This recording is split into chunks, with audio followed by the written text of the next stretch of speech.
Hello everyone, myself Manju Ganda, assistant professor in commerce government national college Sirsa. आज का हमारा topic है marketing environment. Market environment में सबसे पहले हम जानेंगे कि एनवायरनमेंट क्या होता है। Environment means the surroundings, external objects, influences और सर्कमस्टांसिस अंडर विच समवन और समथिंग एग्जिस्ट। यानी वो सारी सराउंडिंग्स, वो एक्सटर्नल ऑब्जेक्ट्स यानी बाहरी तत्व, वो प्रभाव और वो परिस्थितियाँ, वो सर्कमस्टांसिस जिसके अंदर रह के किसी व्यक्ति की एग्जिस्टेंस बनती है या किसी वस्तु की एग्जिस्टेंस बनती है, उन सबको हम एनवायरनमेंट कहते हैं। इसी तरह से एक बिजनेस ऑर्गेनाइजेशन का भी एनवायरनमेंट होता है। बिजनेस ऑर्गेनाइजेशन का जो एनवायरनमेंट है, it is the aggregate of all the conditions, events and influences that surrounds and affects it. यानी वो सारी कंडीशंस, वो सारी घटनाएं, वो सारे प्रभाव जो किसी भी ऑर्गेनाइजेशन को सराउंड करके रखते हैं यानी घेर के रखते हैं और उसे प्रभावित करते हैं, उन सब के एग्रीगेट को, टोटल को हम ऑर्गेनाइजेशन का एनवायरनमेंट कहते हैं। देखो, कोई भी ऑर्गेनाइजेशन वैक्यूम में रह के काम नहीं कर सकता, उसका जो एनवायरनमेंट है वो उसे प्रभावित करता है। Since the environment influences an organization, organization का जो एनवायरनमेंट है उसे प्रभावित करता है बहुत सारी तरह से। यदि एनवायरनमेंट फेवरेबल है तो ऑर्गेनाइजेशन की ग्रोथ होगी, यदि एनवायरनमेंट अनफेवरेबल है तो ऑर्गेनाइजेशन के लिए सर्वाइव करना मुश्किल हो जाएगा। इसलिए किसी भी ऑर्गेनाइजेशन के एनवायरनमेंट को अंडरस्टैंड करना बहुत इम्पोर्टेंट है। मार्केटिंग एनवायरनमेंट क्या है? According to Philip Kotler, marketing environment refers to the external factors or forces that affects the company's ability to develop and maintain successful relationship with its target customer। तो marketing environment क्या हुआ? Marketing environment से मतलब है वो external factors यानी वो बाहरी तत्व और वो बाहरी शक्तियाँ जो कंपनी की एबिलिटी को अपने कस्टमर्स के साथ सक्सेसफुल रिलेशनशिप डेवलप करने में और मेंटेन करने की जो उसकी एबिलिटी है उसे प्रभावित करती है, वो मार्केटिंग एनवायरनमेंट है। Components of marketing environments. Marketing environments के तत्व क्या क्या हैं, कंपोनेंट्स कौन कौन से हैं? देखो, कोई भी बिजनेस, कोई भी ऑर्गेनाइजेशन वैक्यूम में या आइसोलेशन में काम नहीं कर सकती। बहुत सारे फैक्टर्स होते हैं। There are so many factors that surrounds and potentially affects the marketing of a particular product। यानी बहुत सारे ऐसे फैक्टर्स होते हैं जो कि किसी पर्टिकुलर प्रोडक्ट की मार्केटिंग को प्रभावित करते हैं और उसे घेर के रखते हैं। The marketing system of a firm operates within the factors of environment। Company के या फर्म के मार्केटिंग सिस्टम को इन्हीं एनवायरनमेंट के इन्हीं फैक्टर्स के अंडर रह के काम करना होता है। While some of the factors are in the control of business, कुछ फैक्टर्स तो बिजनेस के कंट्रोल में होते हैं, उन्हें हम कंट्रोलेबल फैक्टर्स कहते हैं। जबकि कुछ फैक्टर्स बिजनेस के कंट्रोल में नहीं होते, उसे हम अनकंट्रोलेबल फैक्टर्स कहते हैं। जो फैक्टर्स बिजनेस के कंट्रोल में है वो इंटरनल फैक्टर कहलाए जाते हैं। इसमें आ जाता है कंपनी का इंटरनल एनवायरनमेंट आ जाएगा, कंपनी के अंदर जो एक्टिविटीज़ हो रही हैं वो आएंगी, कंपनी के ऑब्जेक्टिव्स आएंगे, पॉलिसीज़ आएंगी, उसकी मैनेजमेंट ऑर्गेनाइजेशन स्ट्रक्चर आ जाएगा, उसकी फाइनेंशियल पॉलिसीज़ आ जाएंगी या उसका प्रोडक्शन का जो सिस्टम है वो आ जाएगा। तो ये सारे जो फैक्टर्स हैं ये कंपनी के इंटरनल फैक्टर्स हैं जिसे कंपनी कंट्रोल कर सकती है। जबकि कुछ फैक्टर्स ऐसे हैं जो एक्सटर्नल फैक्टर्स हैं, कंपनी उन्हें कंट्रोल नहीं कर सकती, तो उसे खुद को उन फैक्टर्स के अकॉर्डिंग चेंज करना पड़ेगा यानी अडाप्ट करना पड़ेगा सिचुएशंस को। These internal and external factors group together to form a marketing environment in which the business operates। ये जो इंटरनल और एक्सटर्नल फैक्टर्स हैं ये सब मिलके कंपनी का मार्केटिंग एनवायरनमेंट बनाते हैं जिसमें बिजनेस को ऑपरेट करना होता है, यानी खुद को एग्जिस्टेंस में बनाए रखना होता है, खुद की सर्वाइवल को मेंटेन करके रखना होता है।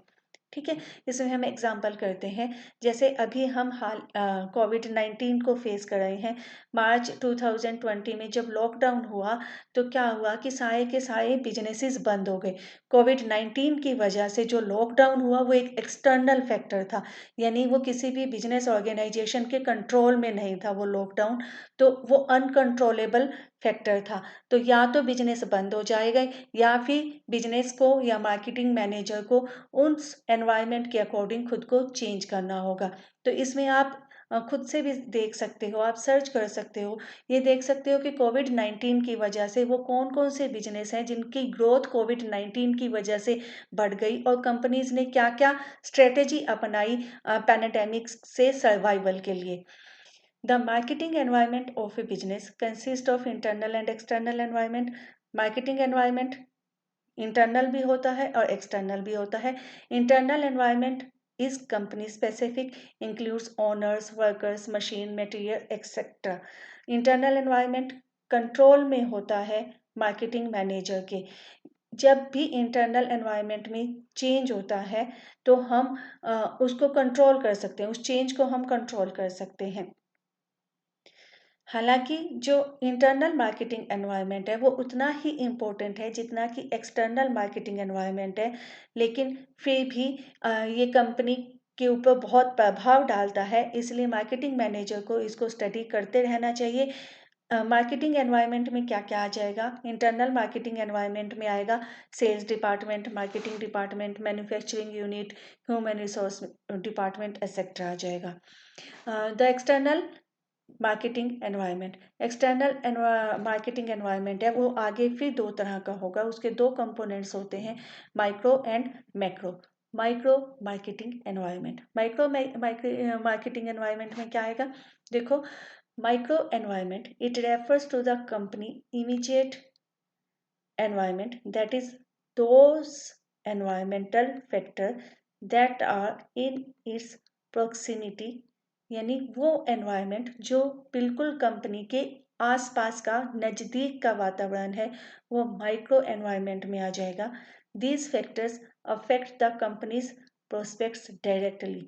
ये जो फोर्सेस हैं माइक्रो एनवायरनमेंट की या जो ये फैक्टर्स हैं वो किसी कंपनी के प्रोस्पेक्टस को डायरेक्टली अफेक्ट करती हैं। The micro component of the external environment is also known as the task environment. It comprises of external forces and factors that are directly related to the business. यानी इसमें वो forces और factors involve होते हैं जो business से directly related होते हैं।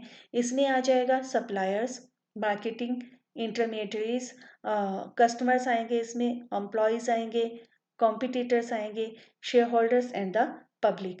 तो अब हम मार्केटिंग एनवायरनमेंट के ये जो कंपोनेंट्स हैं इनके बारे में डिटेल में पढ़ेंगे। सबसे पहले आएगा हमारे पास माइक्रो एनवायरनमेंट का फर्स्ट फैक्टर, सप्लायर। सप्लायर वो लोग होते हैं या वो पार्टीज होती हैं जो ऑर्गेनाइजेशन को रिसोर्सेज प्रोवाइड करवाती हैं। यानी यदि हमारी मैन्युफैक्चरिंग यूनिट है, यानी हम किसी वस्तु या सेवा की प्रोडक्शन कर रहे हैं तो जो हमें रॉ मटेरियल प्रोवाइड कराएंगे वो हमारे सप्लायर्स आ जाएंगे। तो सप्लायर्स जो हैं उनकी लिस्ट हमें पहले ही बना के रखनी चाहिए कि हमें जो जो मटेरियल चाहिए उसको कौन कौन पर्सन सप्लाई कर सकते हैं, उनकी लिस्ट हमें मेंटेन करके रखनी चाहिए और उन सप्लायर्स को चूज़ करना चाहिए जो सही क्वांटिटी का सामान, सही क्वालिटी का सामान सही क्वांटिटी में सही समय पे हमें प्रोवाइड कर सकें। माइक्रो एनवायरनमेंट का सेकंड फैक्टर है मार्केट इंटरमीडियरीज। मार्केट मध्यस्थ कौन से हुए? वो पार्टीज जो कि डिस्ट्रीब्यूशन ऑफ प्रोडक्ट में इन्वॉल्व है, यानी जो गुड्स और सर्विसेज हम प्रोड्यूस कर रहे हैं उसकी डिस्ट्रीब्यूशन में हमें हेल्प करते हैं, जैसे एडवर्टाइजिंग एजेंसीज होगी या मार्केट रिसर्च ऑर्गेनाइजेशन, ये भी हमारे मध्यस्थ हैं, इंटरमीडियरीज हैं। बैंकिंग एंड इंश्योरेंस कंपनीज इसमें आ जाएंगी, ट्रांसपोर्टेशन कंपनीज आ जाएंगी, ब्रोकर्स आ जाएंगी, which conduct business with the organization. ये वो लोग होते हैं जो बिजनेस करते हैं ऑर्गेनाइजेशन के साथ। थर्ड आ जाएगा customer. Customer comprises the target group of the organization. Customer में क्या आ जाएगा? वो टारगेट ग्रुप जिसके लिए हम प्रोडक्शन कर रहे हैं या जिसे हमने अपना सामान बेचना है वो कस्टमर में आ जाएंगे। Customer includes ultimate customer. Ultimate customer वो होते हैं जो अपनी कंजप्शन के लिए यानी अपने उपभोग के लिए गुड्स और सर्विसेज को परचेज करते हैं। सेकंड आते हैं इसमें इंडस्ट्रियल कस्टमर। इंडस्ट्रियल कस्टमर वो कस्टमर होते हैं जो गुड्स और सर्विसेज को और प्रोड्यूस करने के लिए हमारे रॉ मटेरियल को परचेज करते हैं। रीसेलर वो लोग होते हैं जो आगे सामान बेचने के लिए सामान को परचेज करते हैं। Government agency, sometime government agency भी प्रोड्यूसर से डायरेक्ट सामान परचेज करके आगे पब्लिक को प्रोवाइड करवाती है। और फॉरेन कस्टमर में वो कस्टमर आ जाएंगे जो हमारी कंट्री की बाउंड्रीज के बाहर रहते हैं और हमारी गुड्स और सर्विसेज को परचेज करते हैं। माइक्रो मार्केटिंग एनवायरनमेंट में नेक्स्ट है competitors. Competitors are the player in the same market who target similar customer as that of the organization। Competitor वो लोग हैं जो उन्हीं कस्टमर्स को टारगेट कर रहे हैं जिन्हें हम कर रहे हैं। जैसे एग्जांपल हम ले, Johnson and Johnson company baby products बनाता है, तो उसका कॉम्पिटिटर कौन हुआ? उसका कॉम्पिटिटर जो अभी राइज हो रहा है ममा अर्थ के प्रोडक्ट भी बेबीज के लिए बनाए जाते हैं, लिटिल बेबीज के लिए बनाए जाते हैं। इसके अलावा कॉम्पिटिटर का हम एग्जांपल लें तो जो एप्पल है, सैमसंग है, ये कॉम्पिटिटर्स हैं। ऐसे बहुत सारे एग्जाम्पल हैं। आप सोप में ऐसा कर सकते हो, आप कोल्ड ड्रिंक में कॉम्पिटिटर्स के एग्जाम्पल्स ले सकते हो। नेक्स्ट आता है public. Public is made up of any other group that has an actual or potential interest or affect the company's ability to serve its customers। Public में कौन आ जाएगा? पब्लिक में वो लोग आ जाएंगे जिनका कंपनी में इंटरेस्ट है, एक्चुअल इंटरेस्ट है या पोटेंशियल इंटरेस्ट है, और जो कंपनी की अपने कस्टमर को सर्व करने की एबिलिटी को प्रभावित कर सकते हैं। पब्लिक में इंक्लूड होता है फाइनेंशियल पब्लिक। फाइनेंशियल पब्लिक कौन सी पब्लिक है? फाइनेंशियल पब्लिक में बैंक आ जाएंगे, इन्वेस्टर, शेयर होल्डर्स, ये सारे लोग वो लोग हैं जो कंपनी को फंड प्रोवाइड करवाते हैं, पैसा प्रोवाइड कराते हैं, वो फाइनेंशियल पब्लिक में आ जाएगा। नेक्स्ट है गवर्नमेंट पब्लिक। गवर्नमेंट पब्लिक में जितने भी गवर्नमेंट के डिपार्टमेंट हैं, एजेंसीज हैं, वो शामिल होते हैं। एक मार्केटिंग मैनेजर को चाहिए कि वो गवर्नमेंट पब्लिक के साथ कॉन्टेक्ट मेंटेन करके रखे। जब मार्केटिंग मैनेजर गवर्नमेंट पब्लिक के कॉन्टेक्ट में रहेगा तो उसे टाइम टू टाइम पता लगता रहेगा कि गवर्नमेंट की पॉलिसीज़ में क्या क्या चेंजेज आने वाले हैं, गवर्नमेंट की प्लानिंग के बारे में, प्रोडक्ट की सेफ्टी के संबंध में गवर्नमेंट कौन कौन सी पॉलिसीज़ बना रही है, इस सब के बारे में उसे पता लगता रहेगा। नेक्स्ट आता है citizen action public. Citizen action public ये वो लोग हैं जो कंज्यूमर ऑर्गेनाइजेशन होते हैं, या ये वो होते हैं जो एनवायरनमेंट को प्रोटेक्ट करने के लिए जिन्होंने अपने ग्रुप बनाए होते हैं। ये लोग नॉर्मली मैनेजमेंट के अगेंस्ट, यदि मैनेजमेंट कोई भी ऐसा काम करती है जो समाज के हित में नहीं होता, तो ये सिटीजन एक्शन पब्लिक मैनेजमेंट के अगेंस्ट या ऑर्गेनाइजेशन के अगेंस्ट आवाज़ उठाती है। तो इनके कॉन्टेक्ट में भी मार्केटिंग मैनेजर को रहना चाहिए ताकि वो टाइम टू टाइम इनके साथ सलाह करके ही अपने बिजनेस के लिए डिसीजन ले सके।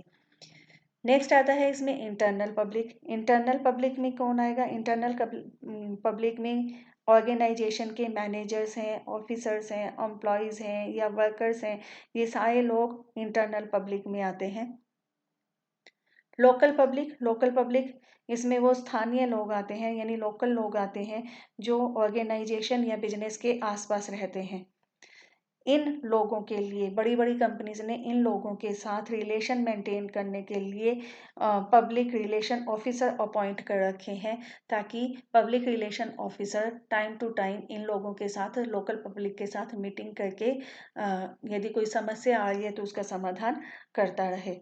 जनरल पब्लिक में हम आम लोग सब लोग आ जाते हैं। ये बहुत इंपॉर्टेंट होती है। यदि जनरल पब्लिक कंपनी के बारे में, कंपनी के प्रोडक्ट के बारे में अच्छी राय रखती है, तो कंपनी सक्सेसफुल होती है। यदि जनरल पब्लिक की राय अच्छी नहीं है तो कंपनी के लिए सर्वाइव करना मुश्किल हो जाता है, उसको अपनी नेगेटिव इमेज को पॉजिटिव में चेंज करना होगा। लास्ट आता है शेयर होल्डर्स। शेयर होल्डर्स वो हैं जो जिन्होंने कंपनी के शेयर्स को सब्सक्राइब किया हुआ है, परचेज किया हुआ है।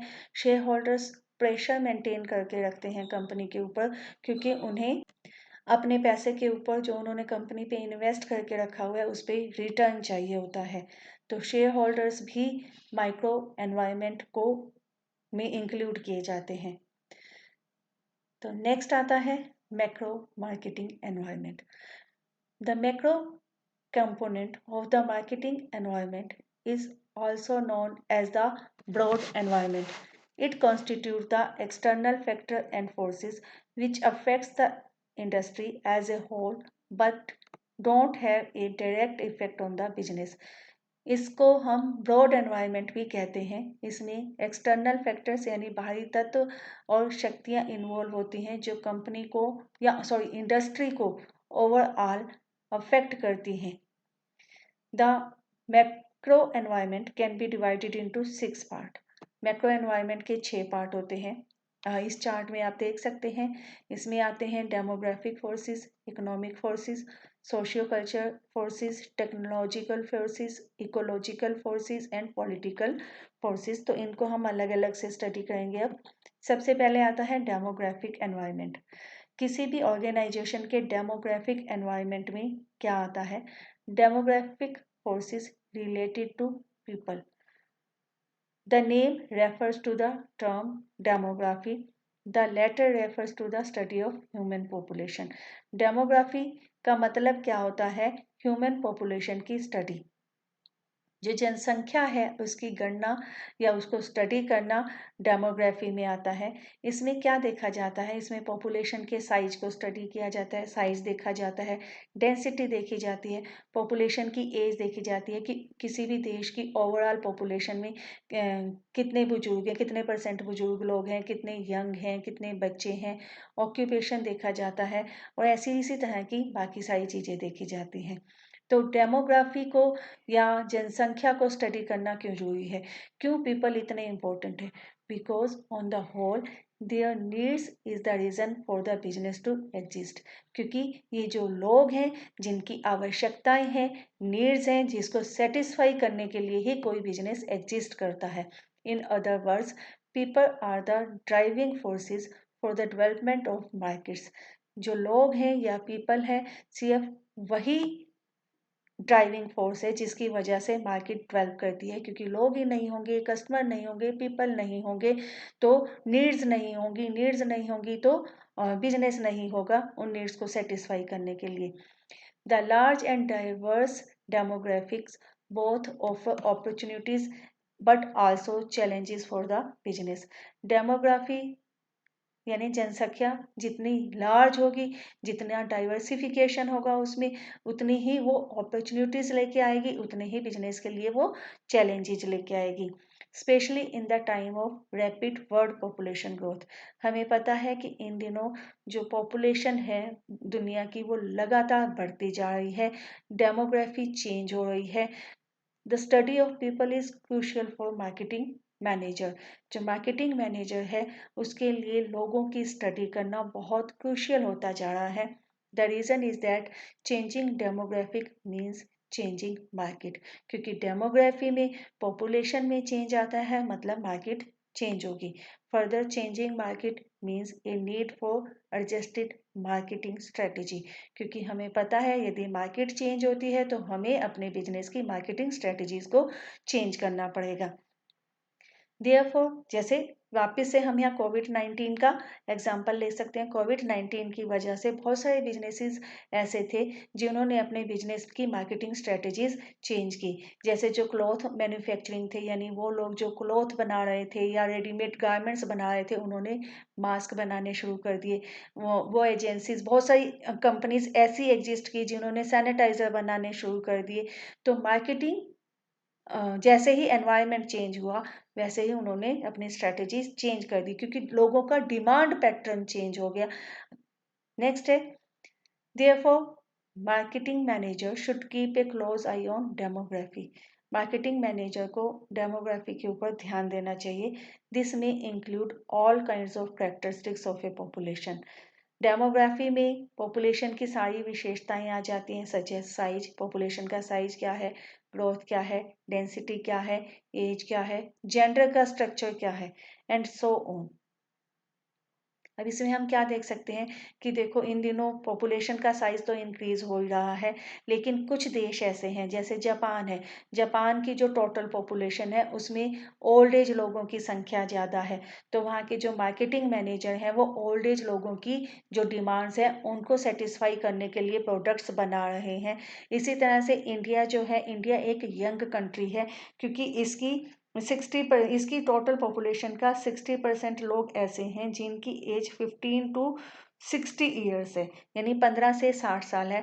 तो इंडिया के जो मार्केटिंग मैनेजर्स हैं या इंडिया के जो बिजनेसमैन हैं वो इस एज ग्रुप के लिए अपने प्रोडक्ट सबसे ज़्यादा प्रोड्यूस करते हैं, क्योंकि यहाँ पे उसे सबसे ज़्यादा टारगेट कस्टमर्स मिलते हैं. नेक्स्ट है some of the most important demographic trends that affect markets are.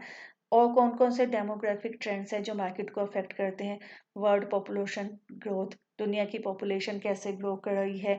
Changing as structure कैसे बदल रहा है.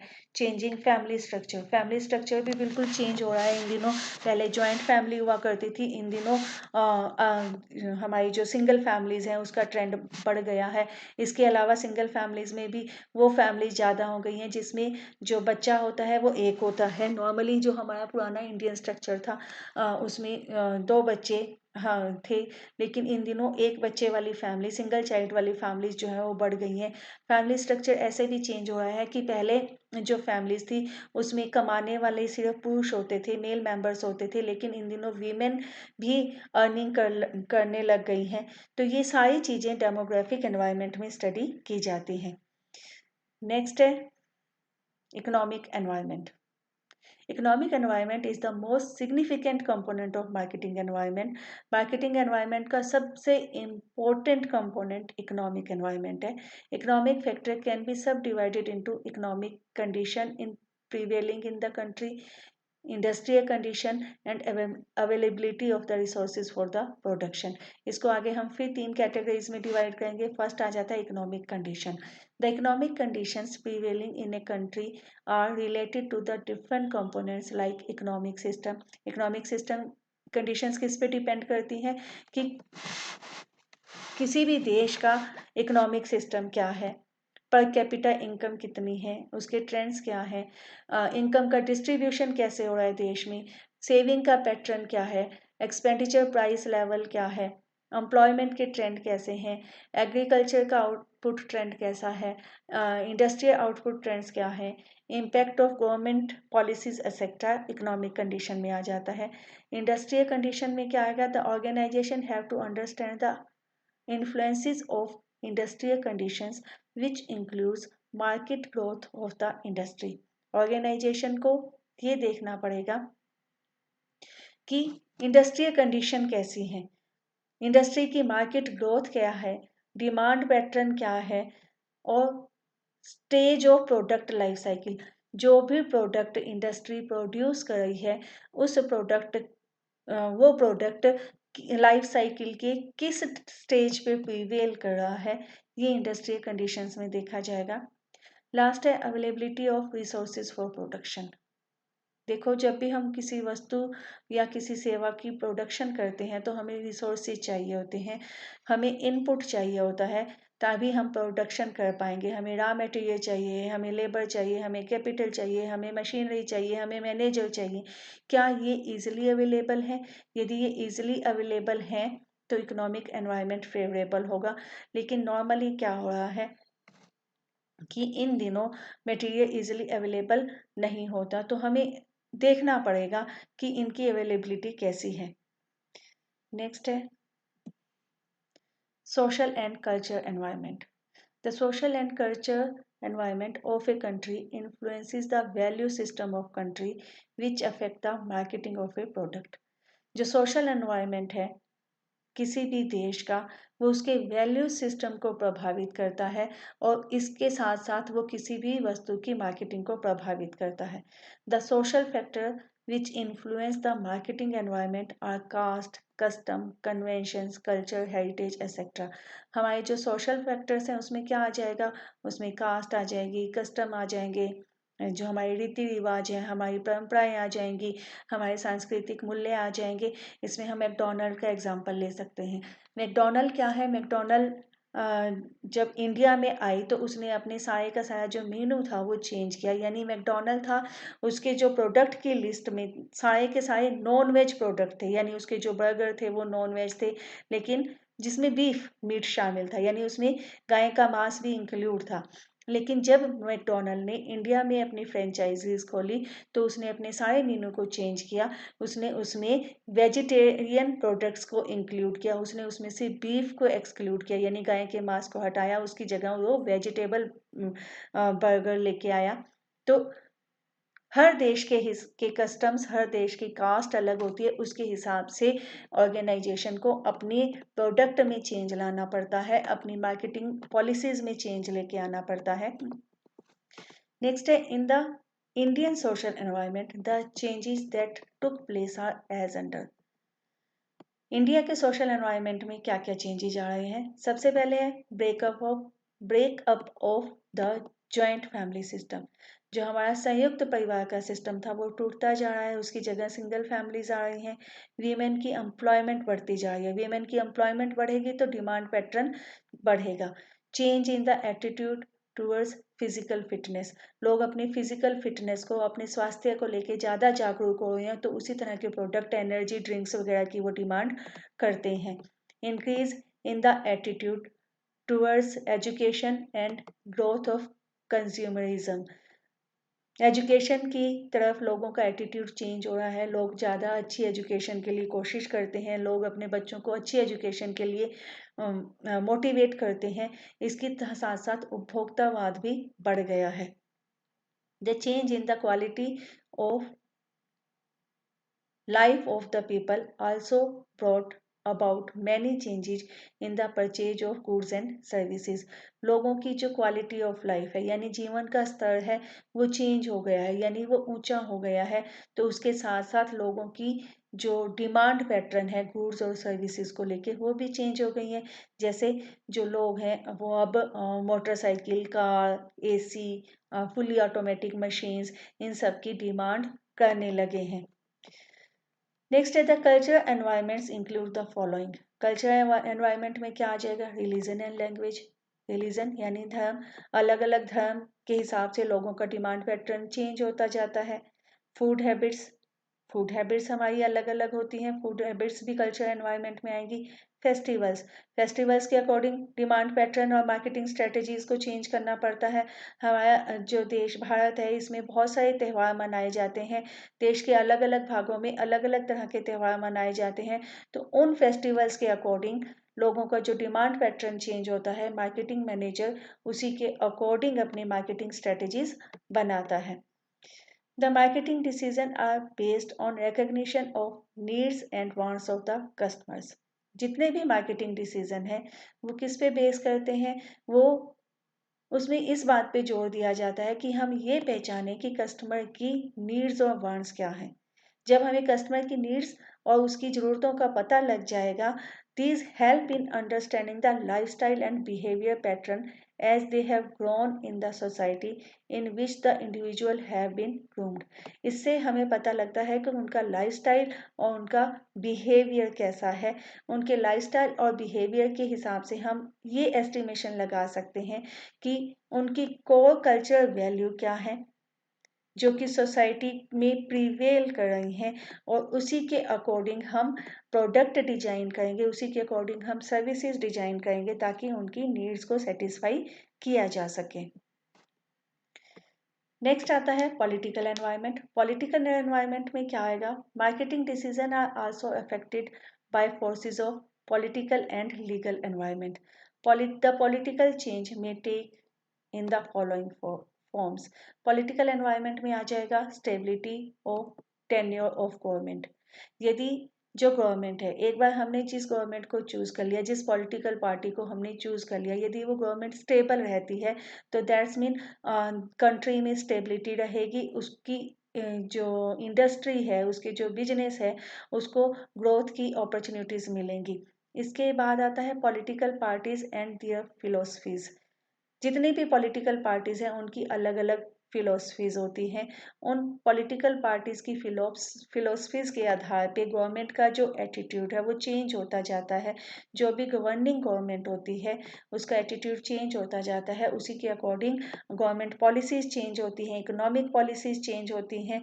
इन ये जो सारे फैक्टर्स हैं ये बिजनेस के एनवायरनमेंट को अफेक्ट करते हैं। इसलिए thus a marketing manager has to study and analysis risk and opportunities involve in the political changes. इसलिए मार्केटिंग मैनेजर को जो भी पॉलिटिकल चेंजेस आ रहे हैं उसमें जो रिस्क हैं और जो अपॉर्चुनिटीज हैं उसको स्टडी करना चाहिए। नेक्स्ट है role of public and private sector in the economy, change in government policy, importance of small scale industry।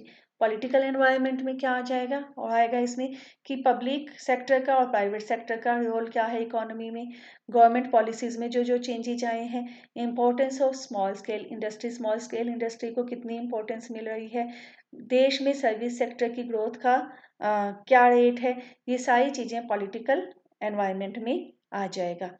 इसके साथ साथ जितने भी मार्केटिंग डिसीजंस हैं वो देश में होने वाले जो देश के जो लॉज हैं, किसी भी कंट्री में प्रीवेल होने वाले लॉज से भी अफेक्ट होते हैं। इसके लिए हम कहेंगे कंपनी का किसी भी कंपनी का लीगल एनवायरनमेंट में क्या आ जाएगा, marketing decisions are strongly influenced by laws relating to competition, price, advertising etcetera. Marketing decision किसी भी देश के कानून से अफेक्ट होते हैं। ये जो लॉज हैं वो कंपटीशन से रिलेटेड हो सकते हैं, प्राइस से रिलेटेड हो सकते हैं, एडवर्टाइजिंग से रिलेटेड हो सकते हैं। किसी भी मार्केटिंग मैनेजर के लिए ये जरूरी है वो देश के लीगल एनवायरनमेंट को अच्छे से स्टडी करे।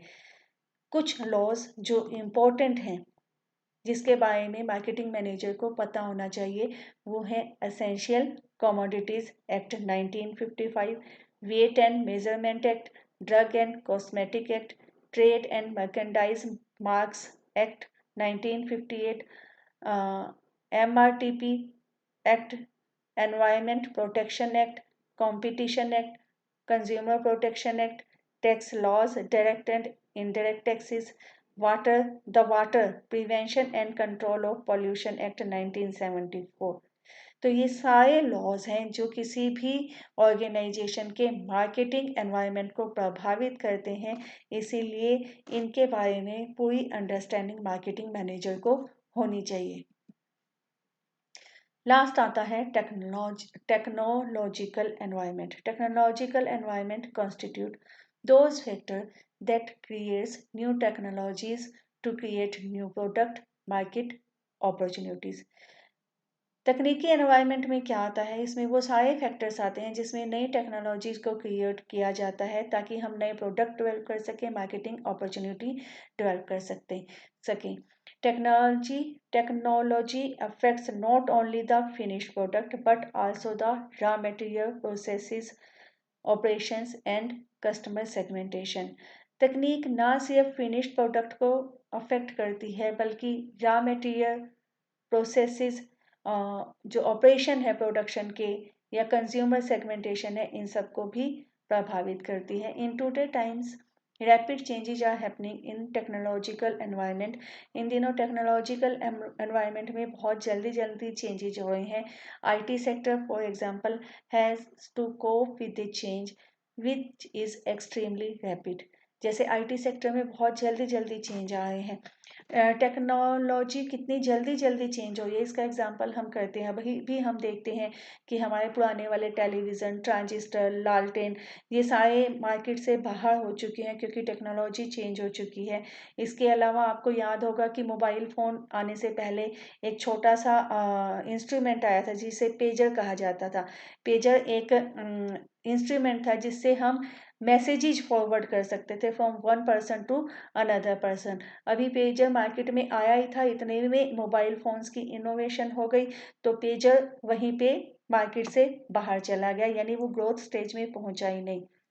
इसके अलावा हम ये भी देख सकते हैं टेक्नोलॉजी में चेंज आने से कौन कौन सी फर्म्स हैं जो टेक्नोलॉजिकल चेंज के साथ साथ खुद को अडाप्ट नहीं कर पाई और वो मार्केट से बाहर हो गई। इसमें हम ब्लैकबेरी का एग्जांपल ले सकते हैं, हम नोकिया का एग्जांपल ले सकते हैं। नोकिया का एग्जांपल बहुत इंपॉर्टेंट है क्योंकि नोकिया वो कंपनी है जो किंग थी मोबाइल फ़ोन की, यानी वो कंपनी जिसने सबसे पहले मोबाइल लॉन्च किया था और बहुत टाइम तक उसने उसकी मोनोपोली थी मोबाइल इंडस्ट्री में। लेकिन क्योंकि वो खुद को टेक्नोलॉजी के साथ साथ चेंज नहीं कर पाई तो उसका मार्केट का जो शेयर है वो इन दिनों बिल्कुल ना के बराबर है। वो अब एप्पल और सैमसंग को compete नहीं कर पा रही। तो टेक्नोलॉजी का मतलब ही चेंज है, it changes rapidly with destroying all the previous research। Technology का मतलब चेंज है, ये इतनी जल्दी जल्दी चेंज हो रही है कि जो हमारी प्रीवियस रिसर्च थी वो डिस्ट्रॉय होती जा रही है। लाइक इन्वेंशन ऑफ हैंडी सब device demolished floppy from the market. Handy से जो सब डिवाइस है, हैंडी सब डिवाइस जैसे आपकी पेन ड्राइव है, उसने फ्लॉपी को मार्केट से बाहर कर दिया। इसमें हम ये भी एग्जांपल कर सकते हैं जैसे जो इन दिनों सॉफ्टवेयर आ चुके हैं, इन दिनों जो सीडीज थी, आपने डीवीडी सीडीज देखी हुई है, जो सीडीज थी वो मार्केट से बिल्कुल बाहर जा चुकी हैं। नेक्स्ट है इसमें new technology create new market and opportunity. नई टेक्नोलॉजी नई मार्केट क्रिएट करती है, नए अवसर पैदा करती है। However, every new technology replace the older technology. एक नई टेक्नोलॉजी हमेशा पुरानी टेक्नोलॉजी को रिप्लेस करती है। इसलिए जो भी मार्केटिंग मैनेजर हैं उनको कीन ऑब्जर्वेशन रखनी चाहिए technological environment of the country of the world. क्योंकि यदि हम टेक्नोलॉजी के साथ साथ अपने प्रोडक्ट और सर्विसेज को चेंज नहीं करेंगे तो हमारा प्रोडक्ट आउटडेटेड होकर मार्केट से बाहर चला जाएगा। फिजिकल एनवायरनमेंट और इकोलॉजी। इकोलॉजी क्या है? इकोलॉजी और natural forces in macro environment are important since they are about the natural resources which are needed as input by marketers or which are affected by their marketing activities। Ecology वो natural forces है environment की जो कि किसी भी marketing manager को natural resources provide करती हैं उसके प्रोडक्ट को बनाने के लिए या उसकी सर्विस की मैन्युफैक्चरिंग के लिए। यानी यदि हम कोई गुड्स और सर्विसेज प्रोड्यूस करते हैं तो इसके लिए रॉ मटेरियल हमें कहाँ से मिलता है? हमें नेचुरल रिसोर्सेज से रॉ मटेरियल मिलता है। Also, environment concern have grown strongly in recent years। इन दिनों एनवायरनमेंट के प्रति जागरूकता बढ़ती जा रही है जिसकी वजह से इकोलॉजिकल फोर्सेस जो हैं वो बहुत क्रूशियल हो गई हैं। इनका हमें ध्यान में रखना पड़ेगा। जैसे इन दिनों वर्ल्ड एयर और water pollution, these are the headlines every marketing manager should be aware of.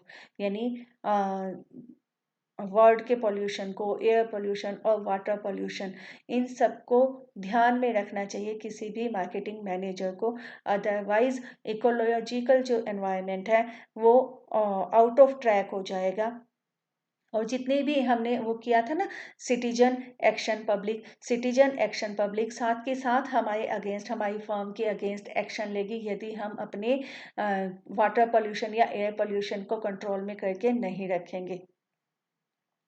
इसके अलावा इन दिनों क्या हो रहा है, एक इम्पोर्टेंट ट्रेंड ये भी है कि इकोलॉजी एनवायरनमेंट में जो ग्रो कर रहा है वो क्या है? Shortage of raw material.